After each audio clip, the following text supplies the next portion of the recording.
the big question everyone around the world is asking at the moment is what the hell is going on in America? Yeah, at least on the internet, the sort of kind of part of the world that I sort of tune into, there's a whole discussion of whether Trump 2.0 is chaos, change, or continuity, a bit going back to your present bias. What's your assessment of it? Well, I think it's worth starting with that question about continuity, and there's more of it than you might think. Because Trump is such an unusual figure, it's natural, I think, to regard his administration and his politics as altogether novel, and in some sense it is, certainly in presentational terms, and you'd struggle to even use the word diplomacy for some of what of what they've said about their foreign partners, such as Canada. But we can come back to that. Let's discuss the continuity elements. So my arguments since it was clear that Trump would become the candidate a second time around, has been that Trump doesn't so much represent a shift in American foreign policy and worldview as an accelerant of existing trends. So, and I have the Asia Pacific very much in mind there. So there's now 30 plus years of evidence that the United States, while it remains rhetorically committed to maintaining its leadership in Asia, is actually not prepared to make the really difficult and costly decisions to do that. So since the end of the Cold War, we've all witnessed potentially, I think, close to the most rapid, most dramatic expansion and modernisation of any military since the Second World War. Maybe only second to the Soviet Union during the Cold War period. But certainly very dramatic. And what's been the American response? Well, again, I mean, you can go and look at a copy of the, every year the International Institute for Strategic Studies publishes a volume called The Military Balance, which basically lays out in sort of tabulated form the composition of every nation's military. And it's broken down for the Americans, because it's so large, it's broken down region by region, or theatre by theatre, as the Americans would call them. And in the Pacific, if you look at the military balance from 1991 and compare it to the one that was published last year, it's actually not that different. Of course, the kit has all been modernised, so there's fifth generation fighter aircraft now instead of fourth generation, and the ships are more modern. But there's roughly the same number of troops, roughly the same number of ships and aircraft. Now, modernisation does get you more capability, but it's marginal, It's particularly in the face of this massive expansion of Chinese capability. If the Americans were truly serious about countering China, you'd think something would have happened by now. And the Trump administration, you hear some sounds from time to time that, we're getting ready to rebalance away from Europe and the Middle East and towards Asia, but we're yet to see anything. And, I'm actually still sceptical that we will see anything. So it's not clear that the resolve of the United States is there to implement the rhetorical strategy or the rhetoric of America maintaining its leadership in Asia, or even its status as the primary military and strategic power in Asia. So, as I said earlier, in those circumstances, countries like Australia just need to do more for themselves. Yeah, so the point I was going to make about Trump is that there is very little evidence at the moment that Trump is going to decisively break from that 30-plus year trend. But there is a possibility that it will be accelerated, which is to say that Trump himself wants to withdraw troops from Korea, for instance, or from Japan, or both. I wouldn't call that likely, but it's still more likely than it used to be. I mean, those are Trump's own instincts. And here it's worth just sort of breaking down where the members of his team sit. So before the election, there was a very good paper that came out of the European Council on Foreign Relations, which broke his senior advisors down into three groups: the primacists, the prioritisers, and the third group starts with an R, and I've forgotten it now. It'll come to me. But the primacists are basically the group that says, the US needs to be strong all over the world, right? This was a group that was headed by Mike Pompeo, and they appear to have no real traction inside the administration at all, because Pompeo didn't get a job and neither did any of his sort of supporters or acolytes.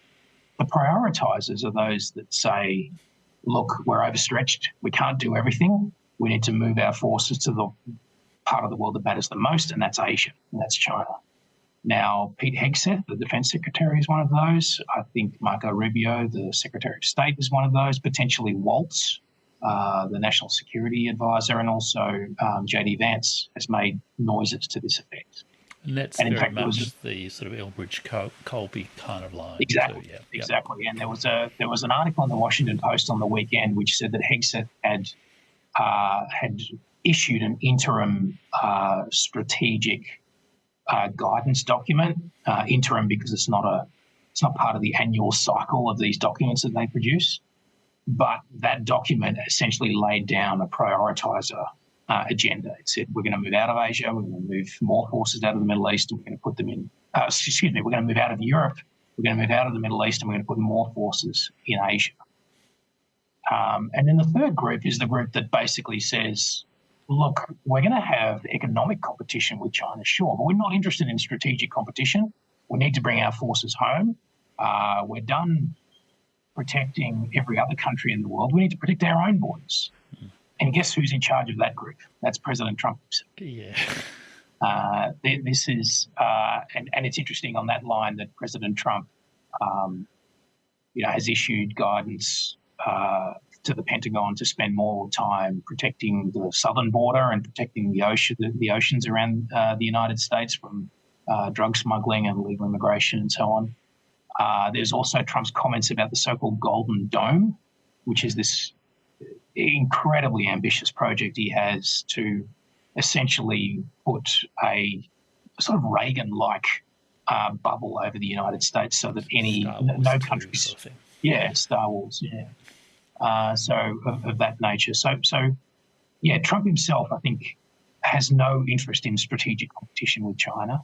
And I think anyone in Taipei who thinks that under the Trump administration that the Americans are likely to come to their aid in the event of an invasion, I think needs to think again. Yeah, and it does seem, given their fiscal situation, they've got quite an ambitious set of goals for reducing their fiscal deficit. They're going to have to cut back on defence somewhere. Surely, I would have thought.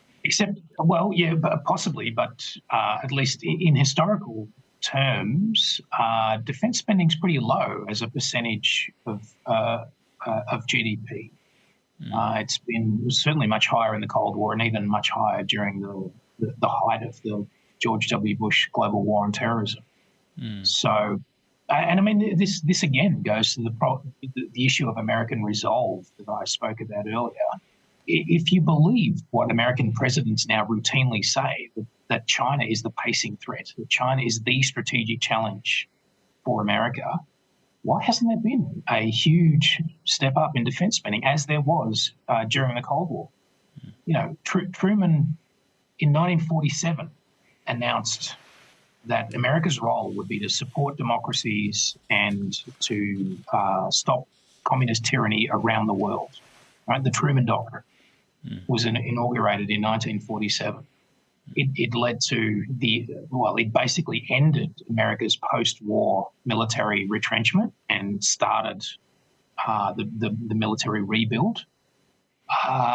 There's been nothing like that in recent years. No US president, even in the era, the recent few decade or so of clear competition between the US and China, no American president has actually faced the American people and said, this is now our national mission.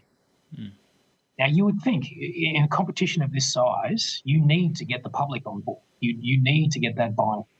But at the moment, China obsesses Washington, and it's certainly a bipartisan cause in Washington. But I would argue it's largely a beltway phenomenon. It's not something that has captured the American public, and it's not a popular cause in the way the Cold War was.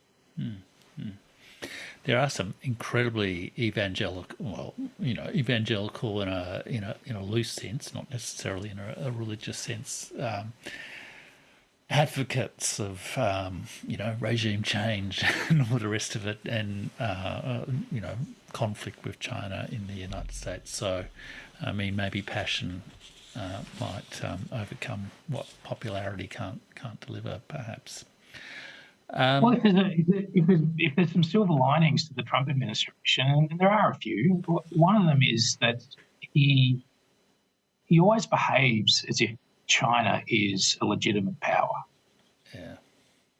And his tone is always actually quite admiring of China in ways that sometimes leave me a little uncomfortable, given the way that China treats its own people. But there is you never get a sense from Trump that he regards the Communist Party as illegitimate. And that's not a bad starting point for a long-term stability in the relationship. But without that, you have a very shaky basis for any kind of rapprochement between the two. So I guess what you're saying in a way is if we want to find the signal and the noise, we should sort of look at what Trump does in terms of budgets and deployments rather than some of the belligerent rhetoric, perhaps. Is that? Yeah, that's right. Well, belligerent rhetoric from his deputies. But Trump himself is rarely guilty of belligerence in his language towards China. In fact, I'm sure from the perspective of some of his supporters, he's insufficiently belligerent. Yeah. But yes, look for what they're doing rather than they're saying, and that's been true for 30 plus years. I mean, the Americans simply haven't put the work in to maintain their leadership status, their strategic leadership status in Asia. Yeah. Not that they've withdrawn either. It's been pretty much status quo ante over that period in terms of their overall military capabilities. Perhaps a slight rise, for instance, in submarine numbers deployed to the region. They have risen a little bit. But it's also worth making the point, Jeff, that let's assume that they do make a formal decision to move forces out of Europe in order to reinforce their position in Asia. Who would host them? It's not clear to me at all. If they wanted to move 25,000 troops out of Germany, is Japan going to host them? I really don't think so, given the local political problems caused by America's military presence there. It's hard to see that stacking up. And in any case, what would 25,000 soldiers do? This is a maritime domain, not a land. If there's going to be war between US and China, it'll be air and maritime focused, not land focused. So 25,000 troops, not particularly useful anyway. The other point worth making here is that whatever escalation the US decides upon, if any, China is very well placed to match it and to exceed. So what I'm really saying is if there's going to be if the Americans do want to pick up the pace of, increase their military footprint in Asia, China can do that too. And China has a higher ceiling in that regard. So if there's going to be an arms race between the US and China will probably win.